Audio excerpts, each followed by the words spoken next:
This is the tax platform informing the nation on tax matters. Good day. Today we are going to look at the issue of approved training expenditure. There are some taxpayers who pay training levy whenever they pay VAT.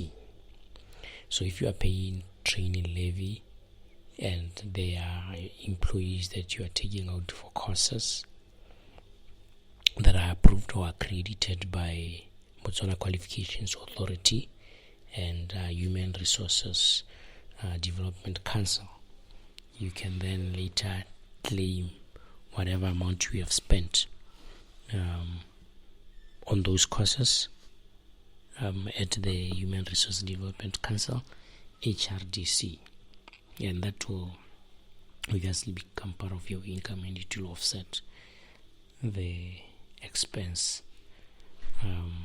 of that you have spent on those courses, meaning you're simply recovering your money. But there are instances where the courses that you have taken your employees to are not eligible for reimbursement. So in any instances where they are not eligible for reimbursement, you can then apply to the Commissioner General so that this are approved as training expenditure that is allowable at 200%. What does this mean? It means you are claiming what you have paid.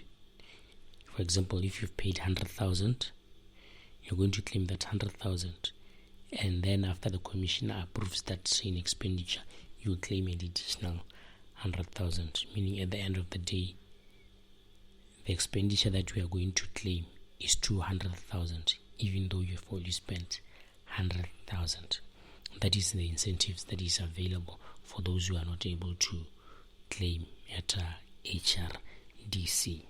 So this training can either be on academic, vocational, or professional training, as long as you've done this for your employees.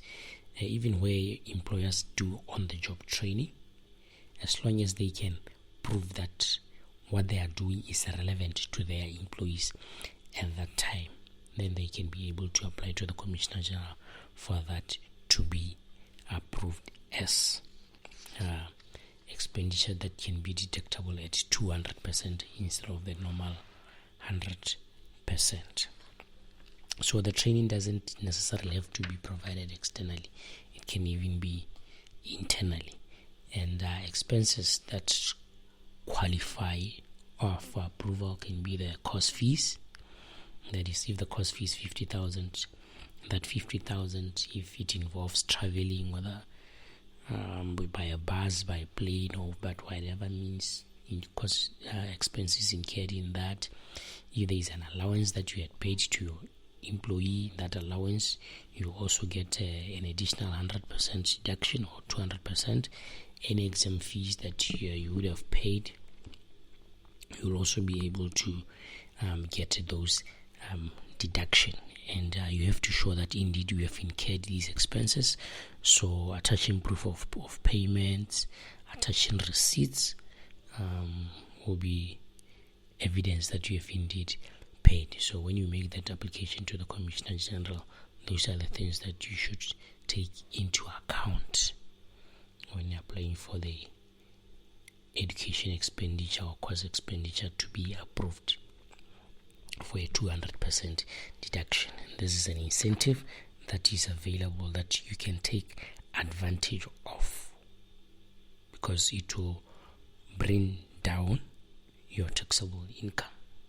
So for example, if you are getting additional 100,000, it means your profit is going down by 100,000, and in terms of tax, that's a 22,000 pula tax saving. That is, if you are in a taxable position. But even if you are in a loss position, it is an advantage that you should take because it results in your taxable income being less, or it increases your assessable loss. Thank you. I hope that was insightful. Continue to listen to our podcast. We are available across all your favorite podcast platforms: Apple Podcasts, Samsung Podcasts, Google Podcasts, Spotify, Zonke. Good day.